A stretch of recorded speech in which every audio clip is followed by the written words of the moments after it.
Welcome to SGC Caloocan Podcast, where God's grace revealed. Kaya tayo rito, sobrang biyaya, no? Dahil doon sa sinulat ni Paul na natanggap natin, nalaman natin ang tungkol sa biyaya ng Diyos. Kung hindi nasulat yun ni Paul, hindi natin malalaman na tayo pala ay mahal ng Panginoon at pinatawad na lahat ng ating kasalanan dahil kay Kristo. Okay? So tayo po ay laging nag-uumpisa sa question. So question, how to achieve your goal? Kayo po ba ay may goal sa buhay? Dapat may goal po tayo sa buhay. Kasi kung walang goal tayo sa buhay, mabubuhay ka pa. Diba? Lahat may goal. Ang goal natin, perfection in Christ. Amen? So, how to achieve your goal? Number 1. Para ma-achieve natin yung goal na yan, we should retrospect. Ano ba yung retrospect? Ano ba meaning ng retrospect? Retrospect means to evaluate, survey or review of a past course of events or period of time. Evaluate nyo yung mga nakaraan. No? I-reflect nyo, ano ba yung nakaraan sa akin noong 2023? From January to December. I-review nyo yan, i-evaluate nyo yan. Balikan natin yung mga success ninyo, yung mga nagawa niyong mga magaganda because of the grace of God. At ipagpapasalamat nyo yun sa Panginoon. Number 2, evaluate nyo rin yung failures ninyo. Hindi para i-condemn yung sarili ninyo. Because ayon sa Romans 8:1, there is now no condemnation in Christ Jesus. Hindi mo i-condemn yung sarili mo. Babalikan mo lang yung mga failures mo to evaluate para malaman mo yung mali, maitama mo. Hindi mo na babalikan yung pagkakamali na yon. Amen? Okay. Sabi nga sa isang quote, there is no losing, only learnings. Okay. Ulitin ko, there is no losing, only learnings. Natututo tayo sa pagkakamali. Kaya you have to evaluate kung ano man yung pagkakamali mo this past year. Para yung goal mo, mas mabilis mong ma-achieve, 2024. Okay? So sabi nga sa Proverbs 24:16, sabi dyan, for though the righteous fall 7 times, they rise again. Tapos ang Tagalog niyan, sabay-sabay tayo.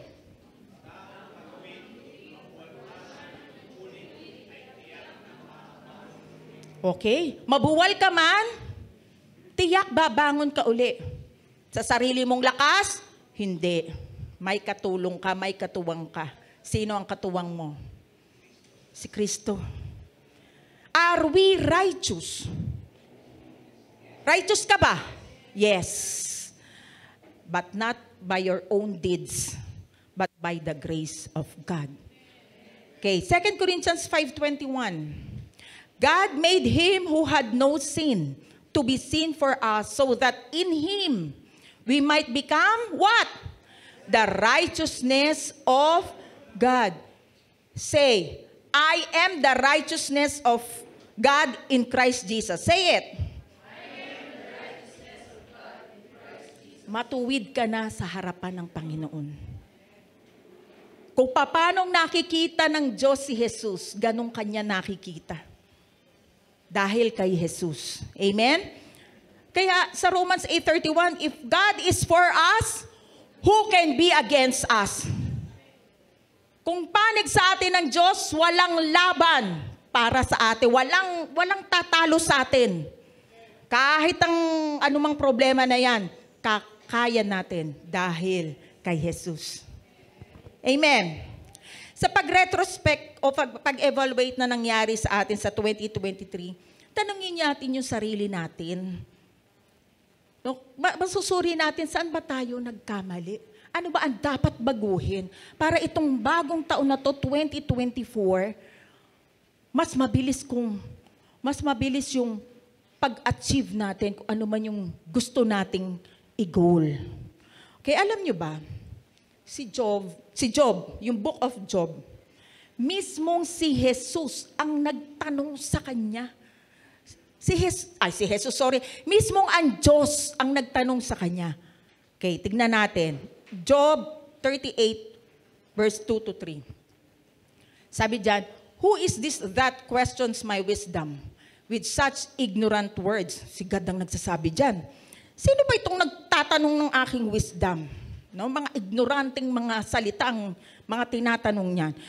Sabi ng God kay Job, brace yourself like a man because I have questions for you and you must answer them. Wow! Kasi itong si Job, isang araw, lahat ng kabuhayan niya, isang araw, nawala. Nasunog. Namatay yung mga alaga niyang hayop. Nasunog yung mga kabuhayan niya. Nasunog yung mga bodega niya. At pati ang mga anak niya namatay. Ang sabi ni Job, bakit ba't nangyari ito sa akin? Hindi naman ako masamang tao. Oh, self-righteous. Dapat hindi ito nangyari sa akin. Kaya mismong God na ang nag-question sa kanya. Alam niyo kung ilang questions? 70. 70 question ni God.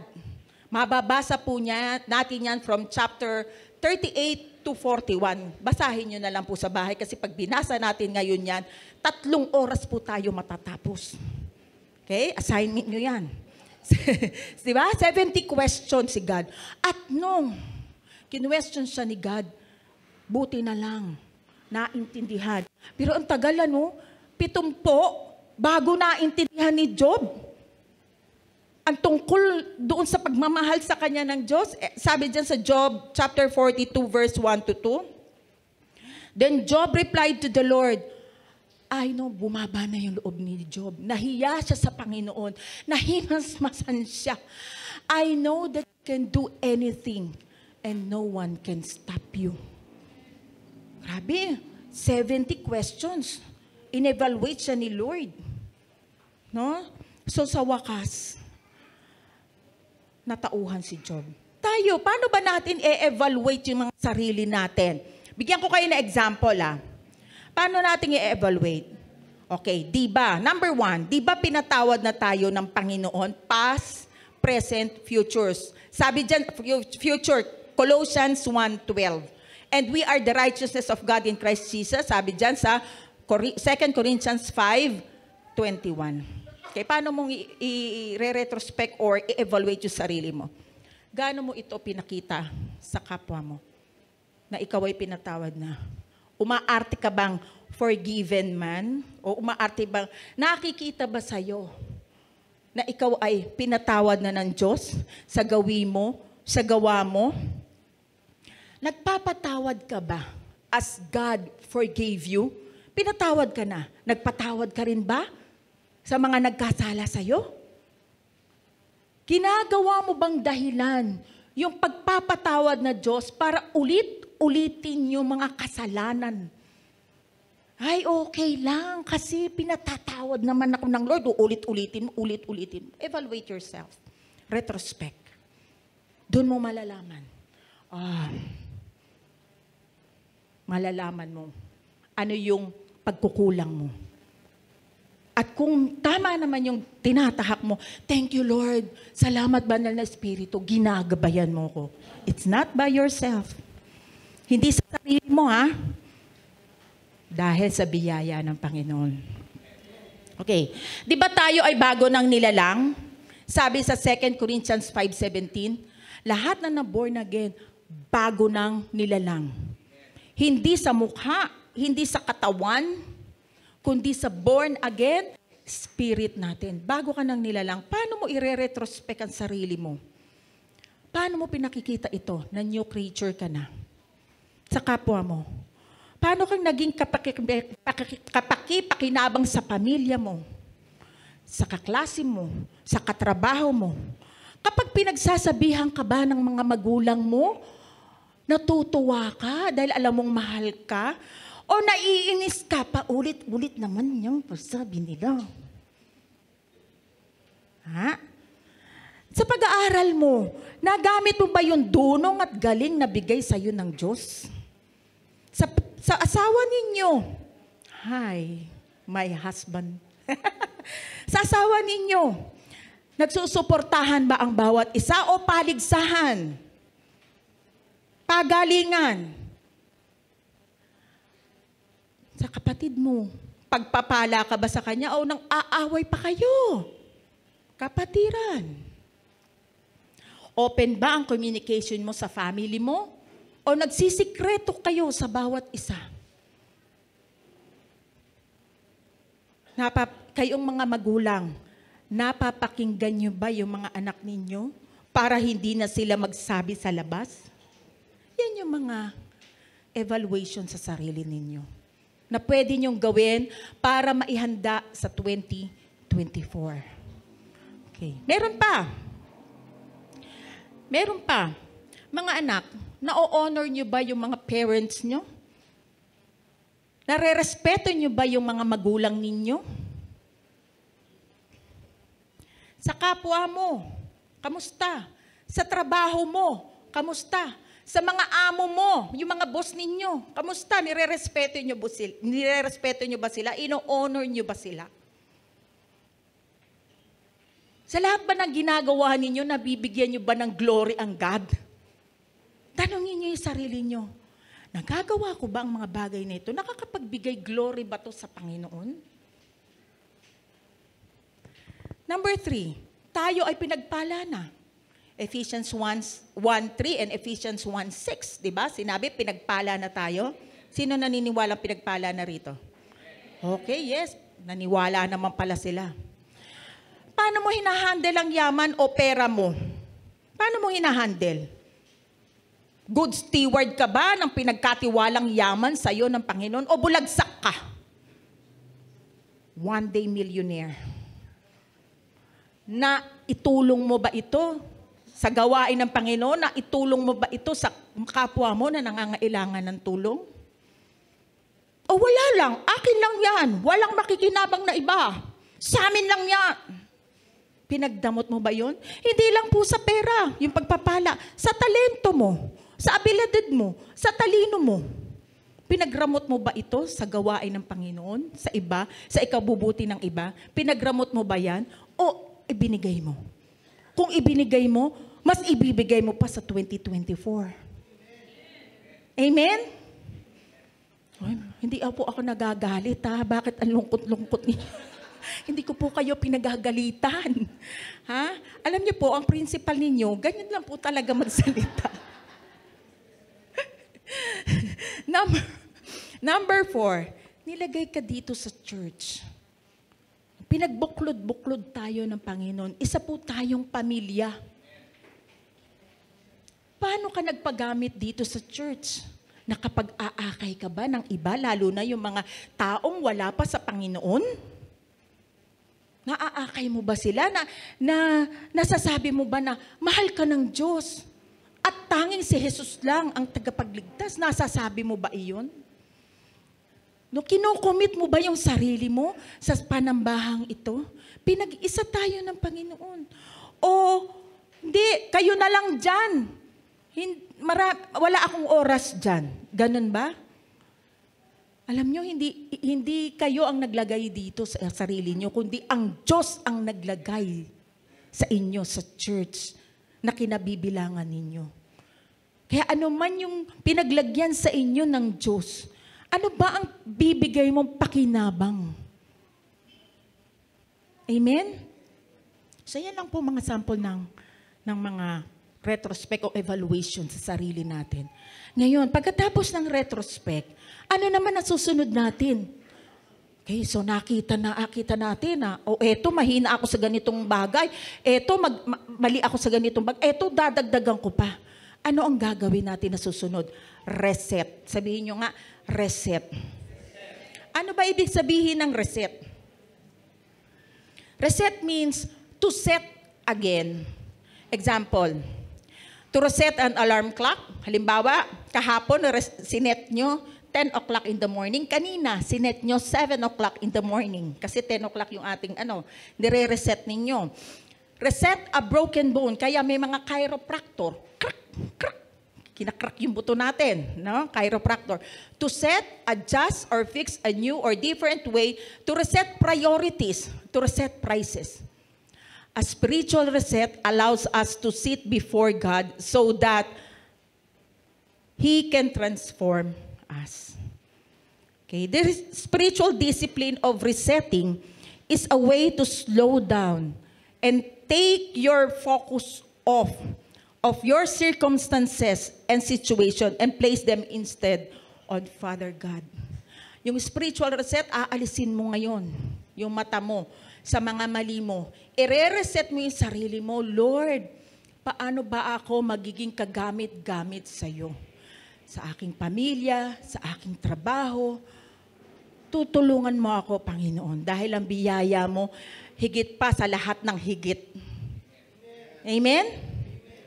Now, ano bang spiritual reset? Ano ba maitutulong sa atin ng spiritual reset? Number 1, it helps you refocus and puts your confidence in the Lord while removing broken patterns of behavior and thinking.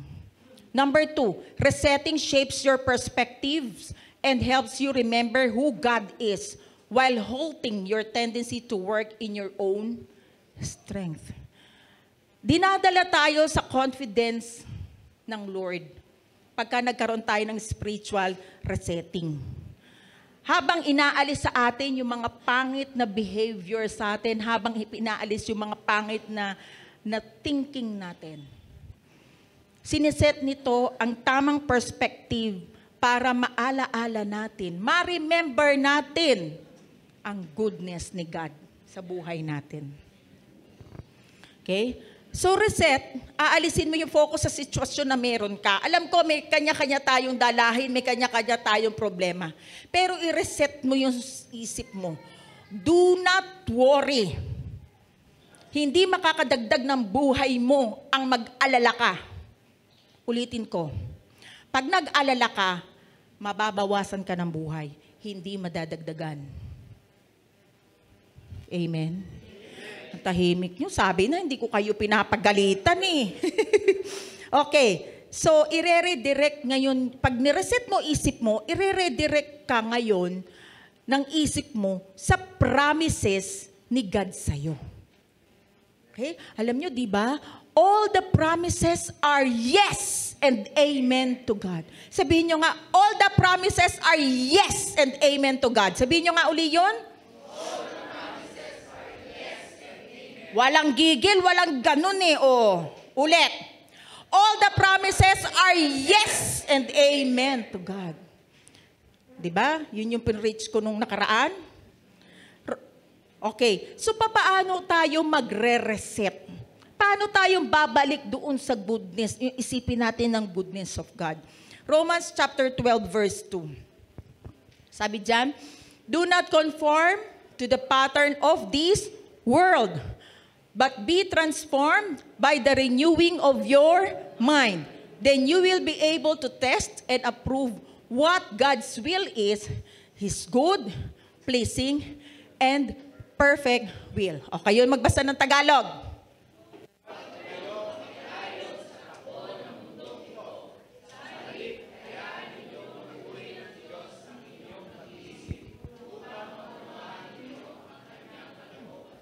Okay, mag-word study tayo. Next slide.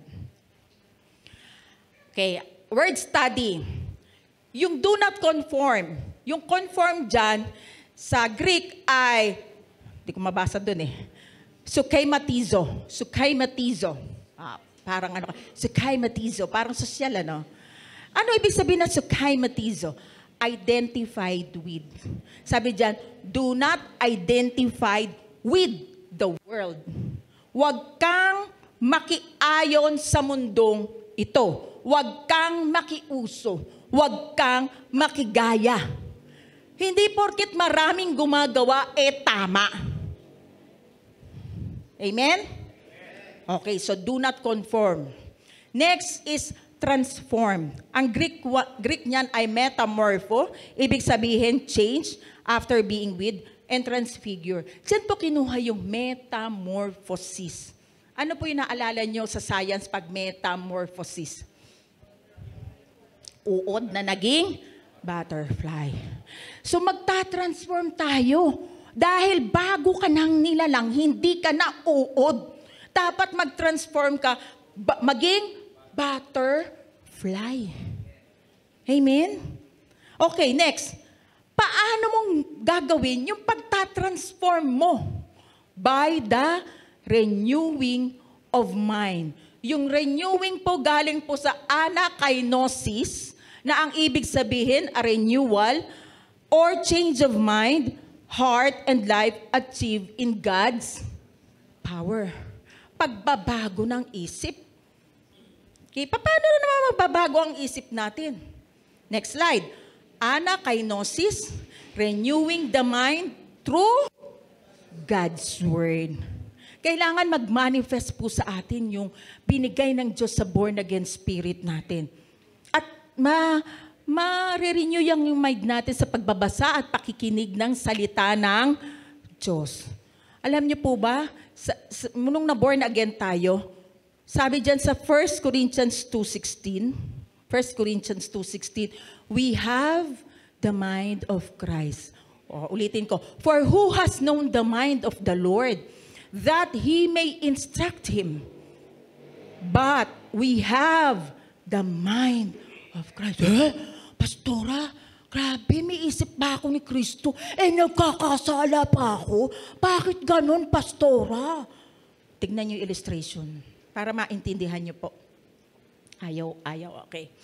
Tignan niyo po yung illustration na ginawa ko. Pasensya na po. Alam ko may masasaktan sa illustration ko. Wala po ako magawa, hindi po ako marunong mag-drawing.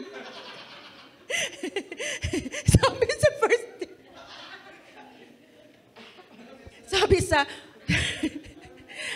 1 Thessalonians 5:23, ang tao po ay composed ng 3 parte. Ito pong tao, kayo po, tayo po, bawat tao composed ng 3 parte. Ano yung 3 parte na yon? Spirit, soul, and body. May 3 po. Kasi we are created in the image of God. Si God, Father, Son, Holy Spirit. Doon tayo naging kamukha ni God. We have spirit, soul, and body. Now, nasaan yung mind of Christ? Nandiyan sa spirit natin. Kaya ang tawag dyan, spiritual mind. Ngayon, yung ating soul, dyan sa soul natin, makikita, andyan yung mind, emotion, and will. Yung pagkilos mo, paggawa mo. Ang default mode ng natural mind ay worldly, makamundo. Depraved, corrupt, and sinful. Kailangan mabago yan. Paano mababago yan? Kailangan papasok, mula sa spirit, papasok sa soul. Paano? Read or hear the word of God. Amen? Mailalabas lang natin yan through God's word. Kailangan ma-renew ang isip natin. No? Para mawala yung default mode na yan, mapalitan. Mula uod, maging butterfly. Ano mas maganda, yung uod o yung butterfly? Huwag kang manatiling uod. Maging butterfly ka. Amen? Okay, so the natural mind, next slide, the natural mind can only be renewed by the Word of God. Okay. Okay, gaano ba kahalaga yung Word of God? Google yan. Alam ko yung mukha mo, Google yan. Okay, yung picture, Google yan. Okay, how the Word of God affects our mind? Number 1, the words are spirit and life. Okay, John 6:63, ang espiritu ang nagbibigay buhay, ang laman ay walang pakinabang. Alam nyo ba itong katawan natin na ito, bakit sinabing walang pakinabang? Namamatay, di ba? Nagkakasakit, namamatay. Pero sa pagbabalik ng Panginoon, kukumpletuhin niya tayo. Ang Bibigyan niya tayo ng bagong katawan na hindi na nagkakasakit. Hindi na mamamatay. Hindi na pangit. Wala nang flaws. Perfect na katawan. Amen. Malapit na yun. Rapture. Malapit na. Marami nang nangyayaring propesiya. Sa second coming yun. Wala namang kailangan propesiya ang rapture. Kaya kung nalalapit na ang second coming, mas nalalapit na ang rapture. Amen. So, kung ang salita ng Diyos ay spirit and life, at hindi ka nakikinig, kasi yung iba, audio Bible. Ako, pag natutulog, nag-audio Bible ako hanggang sa makatulog ako Nagbabasa. Hindi ka nakikinig, hindi ka nagbabasa. Ano mangyayari sa'yo? Kasi life yan Lelembot-lembot ka. At yan ang gusto ng kalaban. Lelembot-lembot ka. At pag lelembot-lembot ka, ano mangyayari sa'yo? Wala lang. Malembot lang. Malambot. Tama? Tama. Okay, nasaan ang buhay? Nasaan ang buhay? Nasa Word of God. No? Diyos kasi, ang salita ay buhay. Ang salita ay si Jesus. Diba? Sabi sa John, ang salita ay si Jesus. Okay. Number 2. How the Word of God affects our mind. The Word tells us we have eternal life. Sabi dyan sa 1 John 5:13, I have written this to you who believe in the name of the Son of God, so that you may know you have eternal life. Alam niyo, pag hindi kayo nagbabasa ng Bible, hindi niyo alam na may eternal life na pala kayo. Buhay na walang hanggan. The moment na tinanggap niyo si Kristo sa puso niyo, may eternal life na kagad kayo. Yung iba kasi ang alam nila, magkakaroon lang sila ng eternal life pag namatay na sila. Aakyat sila sa langit. Meron na ako eternal life. May buhay na walang hanggan ako. Hindi. Kasi ang eternal life, si Jesus. Kaya once na tinanggap mo si Jesus, agad-agad, immediate, you have eternal life. Another verse. John 5:39. You diligently study the scripture because you think. Meron ba dyan? Kasi tatagal doon. You diligently study the scripture because you think that by them you possess what? Eternal life. Nasa scripture, eternal life. These are the scriptures that testify about me, sabi ni Jesus. Jesus and His finished work. Okay. Sabi diyan, bakit kailangan natin ng scripture? The scripture from Genesis to Revelation is all about Jesus. Sabi diyan sa Luke 24:44, He said to them, this is what I told you while I was still with you. Everything must be fulfilled that is written about me. Si Jesus. In the law of Moses, the prophets, and the Psalms. Lahat daw yun, yung natala mula Genesis. Hanggang doon sa Psalms, hanggang sa, lahat ng Old Testament na fulfill ni Jesus. Kaya nagkaroon tayo ng New Testament. Kaya nga, from Genesis up to Revelation, it's all about Jesus. Makita rin nyo mamaya, may revelation kayong makukuha. So, next, how the Word of God affects our mind. Number 3, it gives power. Hindi, ang power, hindi nakukuha sa power! Sa networking, hindi po doon. Ang totoong power makukuha kay Jesus. Proverbs 24:5. A wise man is strong. Yes. A man of knowledge increases strength. Sa Tagalog, medyo kasi minsan mas maganda sa Tagalog no? Ang karunungan na higit na mabuti kaysa kalakasan. At ang kaalaman ay kapangyarihan. Ewan ko kung alam pa ng mga generation ngayon, kilala nyo ba si Ernie Baron? Ha? Di na. Si Ernie Baron, nung aming, namatay siya 2006. Nung aming, sa ABS-CBN siya no, broadcaster siya, at saka, yung nagwe-weather report siya. Ang tawag sa kanya, walking encyclopedia. Napakatalinong tao. Pag mag-e-end siya ng kanyang weather report, knowledge is power. Totoo naman. Totoo naman, knowledge is power. Ayun, no, sabi sa salita ng Diyos, knowledge is power. So another verse, Proverbs 4:7. Wisdom is supreme. So acquire wisdom. And whatever you may acquire, gain understanding. Alam niyo po ba yung supreme sa Hebrew? Kasi ang New Testament written in Hebrew, ang Old Testament ay written in Hebrew, ang New Testament written in Greek.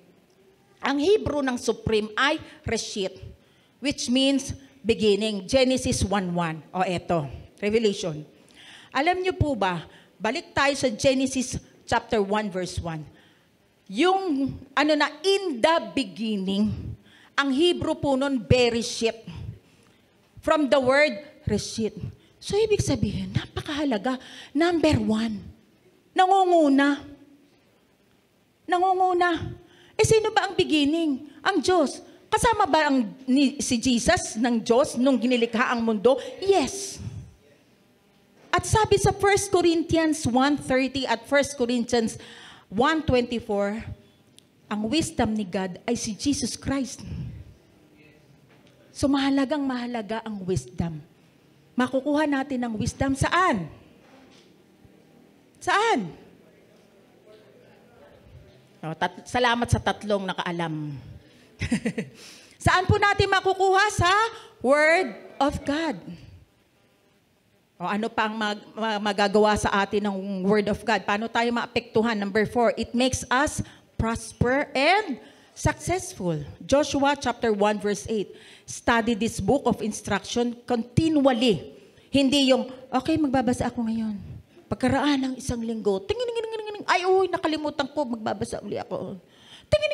Isang buwan na, magbabasa ako. O makikinig. Yung iba kasi audio Bible. Ano sabi dyan? Continually. Meditate on it day and night so you will be sure to obey everything written in it. Only then, basahin natin yung dilaw, you prosper and succeed in all you do. So, hindi na po secret kung paano ka magiging successful. Read the Bible. Amen? Next, number 5. It makes people smart and intelligent. Psalm 19:7.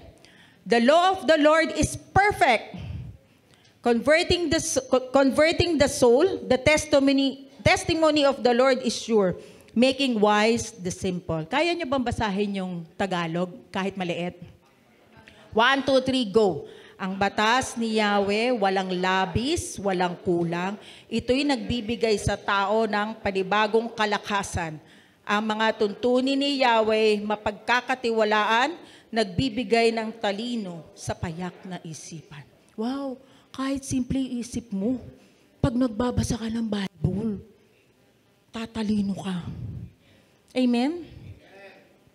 Yes, salamat sa amen na malakas. Nakakainganyo tuloy magturo pa. Another verse. Yes. Another verse. Psalm 119:98. Your commands are always with me and make me what? Wiser than my enemies. Kung may kalaban ka, bibigyan ka ng Lord ng wisdom. Ang utos nyo ay nasa puso ko.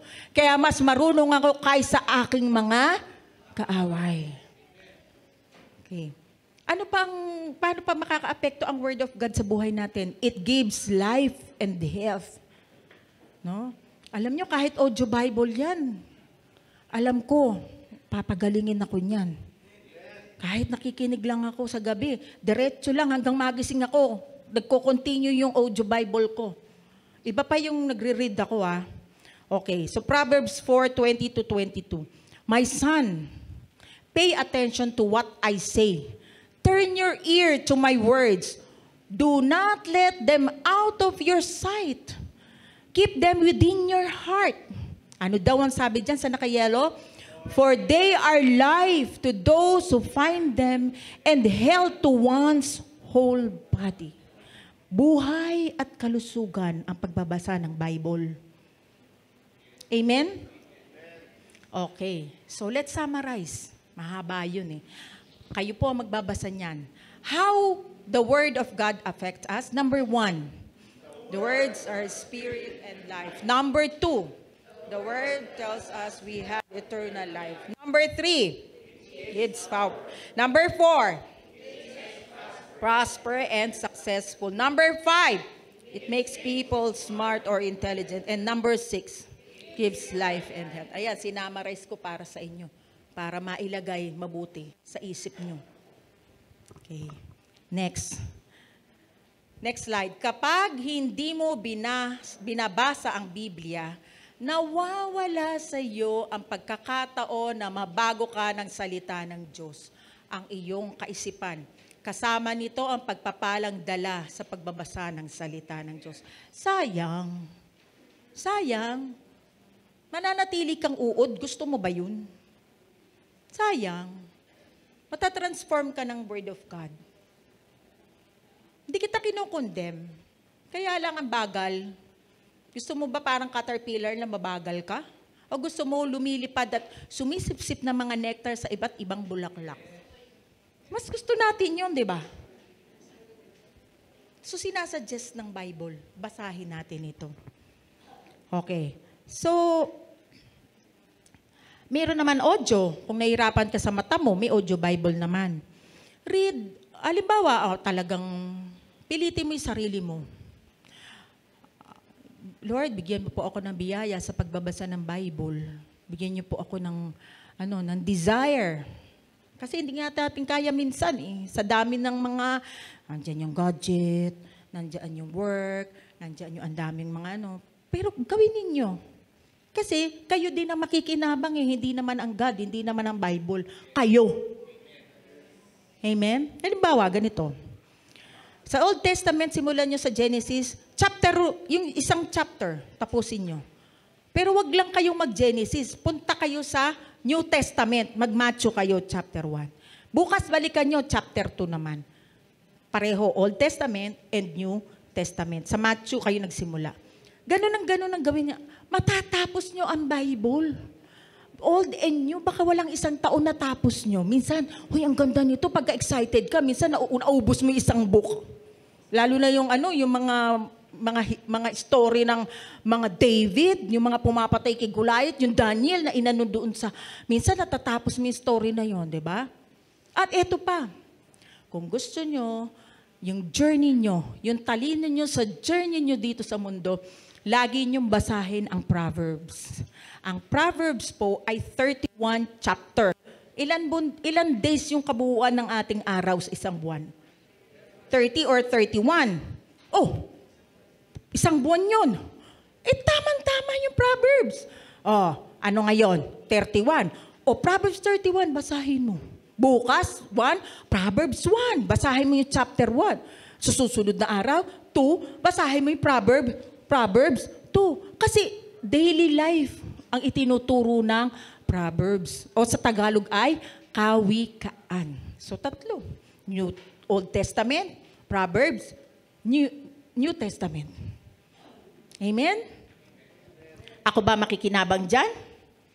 Si God ba makikinabang dyan? Ang Bible ba makikinabang dyan? Kanino pa kinabang niyan sinasabi na yan? Sa ating lahat. Diba? So reset. Reset. If you're feeling spiritually stuck, it's time to put away the past and move forward. No?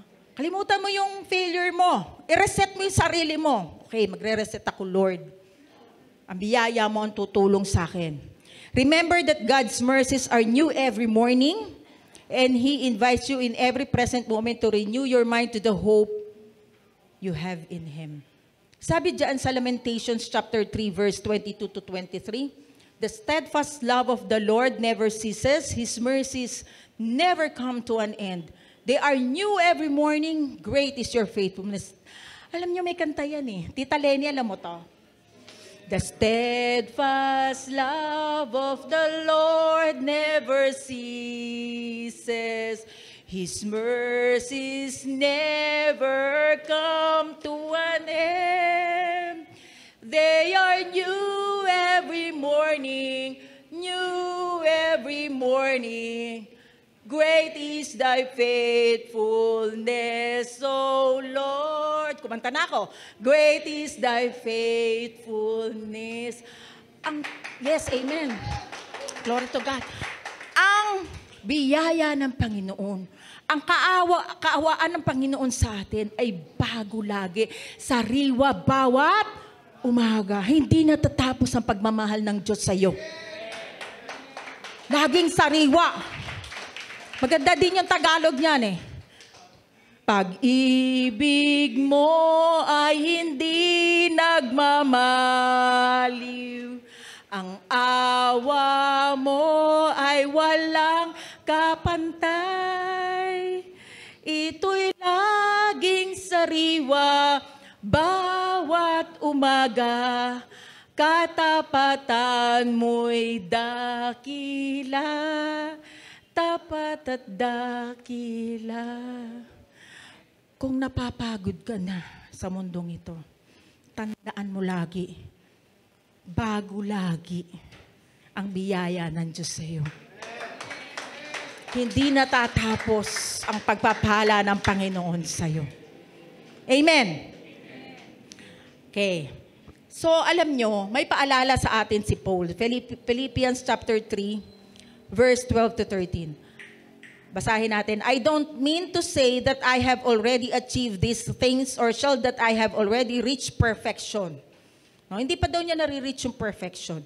But yan yung title natin. I press on. Diretso siya. To possess that perfection for which Christ Jesus first possessed me.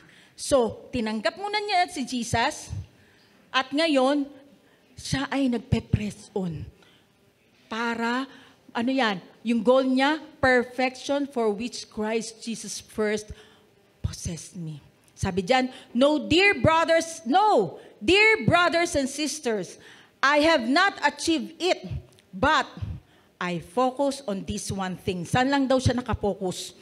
Forgetting the past and looking forward to what lies ahead. Okay, ano ba yung finorget ni Paul?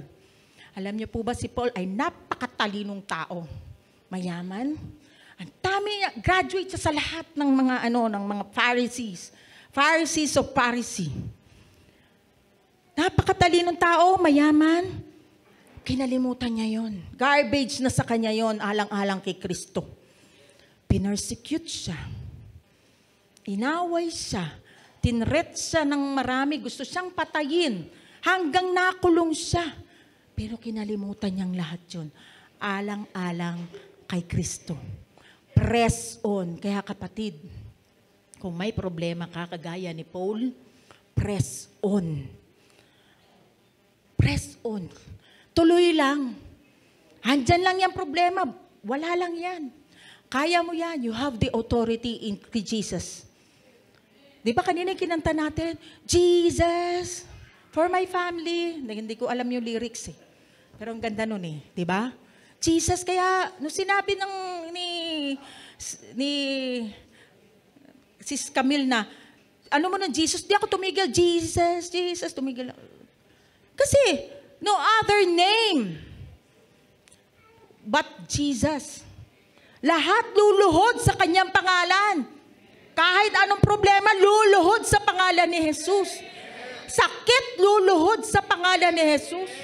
Financial problem, luluhod sa pangalan ni Jesus. No? Gulo sa pamilya, luluhod sa pangalan ni Jesus. Just trust Him. Just trust Him. Press on. Huwag tumigil sa Panginoon. Amen? Okay, so how to achieve your goal? Number 1, ano nangyari dyan? Retrospect. Number 2, reset. And number 3, restart. Okay, so, ngayon, na-retrospect mo na, natanong mo na yung sarili mo. Na-reset mo na. No? Kailangan mag-restart ka. Paano ka magre-restart? Know your position and identity in Christ. Always put this in mind and say, I am God's beloved. Come on, say it. I am God's beloved. Ephesians chapter 1 verse 6. to the praise of the glory of His grace by which He made us accepted in the beloved. Pwede ding beloved, pwede ding beloved. Sino ba yung beloved dyan? Sino ba yung beloved dyan? Si Jesus. Ang beloved po ay intimate term na tinutukoy ay si Jesus. Nung binaptay si Jesus sa Jordan River, no? Pag-ahon niyang ganyan, bumukas yung langit. Tapos, yung Holy Spirit na animo dove, bumaba sa kanya. Tapos, mayroong voice. Ang sabi, "You are my beloved Son." So, sabi ni God, "You are my beloved Son." Pansinin ninyo, to the praise of the glory of His grace, kay God yun, by which He made us accepted. Nasa gitna tayo, in the beloved. Pinagitnaan tayo ni God the Father at ni Jesus. Inaccept tayo ni Jesus. Inaccept tayo ni God dahil kay Jesus. Amen? Sabi doon, "This is my beloved Son in whom I am well pleased." So, dahil na kay Kristo tayo, you are well pleased. Sobrang galak na galak at please na please sa'yo si Lord. Hindi dahil sa gawa mo. Hindi dahil mabuti ka, hindi dahil kung ano pa man, dahil kay Kristo. Amen? Amen. So, tingnan natin yung mag-word study tayo uli. Okay, sabi dyan, I am God's beloved. Yung pong accepted dyan, ang Greek word ay charito. Charito comes from charis. Yung charis, ibig sabihin ng charis, grace or highly favored. So, ibig sabihin yan, dahil tayo inaccept ni God, biyaya yun. Bagamat tayo hindi karapat-dapat, inaccept tayo ni God. Biyaya, di ba? At yung pabor ng Panginoon ay nasa atin. Pinaboran tayo. Kaya kahit saan man tayo pumunta, tandaan ninyo, you are God's beloved. Ano man ang hawakan ng inyong kamay, ano man ang hakbang ng inyong paa, kapag ka inisip nyo na you are God's beloved, ang favor ay nasa iyo. Amen? Kaya huwag kang malulungkot. Alalahanin mo lang na ikaw ay paborito ng Diyos, na ikaw ay mahal ng Diyos. You are God's beloved or beloved. Okay, alam nyo ba, nung nag-fasting si Jesus ng 40 days, sabi sa kanya ni Satan, "If you are the Son of God," ano yung nawala? Beloved. Nawala dun kasi ayaw ni Satan na maiintindihan mo na you are God's beloved o beloved. Ayaw niya yun. Kasi kapag nakalimutan mo na you are God's beloved, talunan ka at matutuwa siya. Amen? Naiintindihan po ba? Inaalis sa atin pilit ng kalaban na we are God's beloved. Minsan nakakalimutan. Pero huwag niyong kalimutan. Just like David. Alam niyo ba yung pangalang David, ang meaning beloved? Beloved. Kaya kahit ang liit-liit na bata, siya lang nakapatay sa higante. Si David. Alam niyo po ba yung story na yon sa Old Testament? Ang laki nung higante. Pinagtatawanan si David. Bata eh. Pero nung, ano ba yung sling? Tirador. Tinirador lang ni David. Patay ang higante. Napaganon siya. David means beloved. Just like David, tayo beloved, anumang giant ang hinaharap mo ngayon, kaya mo yan. Because you are God's beloved. Amen. So do not forget your identity in Christ. Say it. You are? I am God's beloved.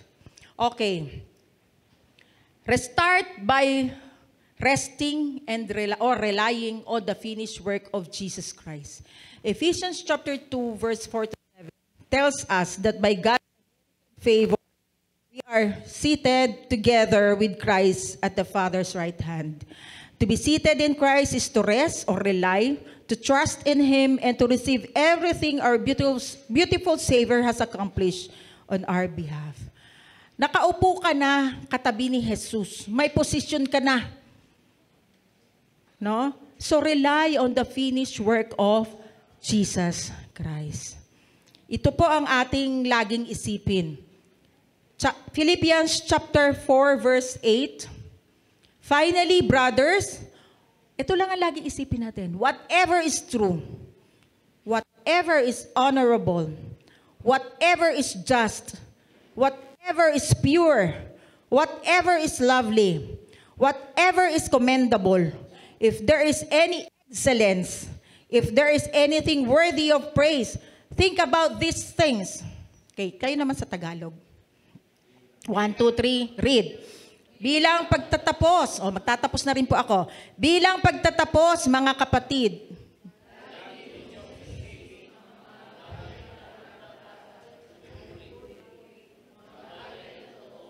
marangal, matuwid, malinis, kaibig-ibig, at kagalang-galang. Yan lang ang lagi nating isipin. Ano man ang mga karapat-dapat, kapuri-puri, mga bagay na totoo, marangal, matuwid, malinis, kaibig-ibig, kagalang-galang, yun ang ating isipin palagi. Amen? Hindi na bagay sa inyo ang nag-iisip ng masama. Hindi na bagay sa inyo. Bagay sa inyo yung mga binasa natin na yan. Amen? Bakit? Anak ka na ng Diyos eh. Kung ano ang anak ka na ng Diyos, kaya ang sarap sa piling ng Diyos. Amen? So, question. Ito na, sasagutin na natin. How to achieve your goal? Ang answer natin. Number 1, retrospect. Evaluate yourself according to your identity in Christ. Number 2, reset. Time to put away the past and move forward. You already received Christ's forgiveness. Feed on the promises of God and dwell on His grace and mercy. And number 3, restart. Rest or rely on Jesus' finished work. Amen? And mga kapatid, 2024 na. Pwede nyong, kasi mamaya busy kayo, pwede nyong gawin ang mga bagay na ito bukas. Gawin nyo na para maging maayos yung buhay natin. Hindi na tayo uod. Butterfly na tayo. Amen. So ito, Psalm 65:11. Idideklara ko sa inyo, iiwan ko ito. You crown the year with your bounty and your paths overflow with plenty. Nawa ang lahat ng pagpapala ng Panginoon ay sumaating lahat. Amen? Yumuko po tayong lahat at sambitin itong panalangin na ito. Panginoon, salamat po sa krus ng Kalbaryo. Lahat ng aking kasalanan ay inyo na pong pinatawad. Salamat po. Salamat po. Ako po ay God's beloved. Ako po ay God's beloved. Thank you for saving me. Salamat din po. Isinulat nyo na po ang pangalan ko sa aklat ng buhay dahil kay Kristo. Amen. Amen. So palakpakan natin ang Panginoon. Thank you for listening. This is SGC Caloocan Podcast, where God's grace revealed.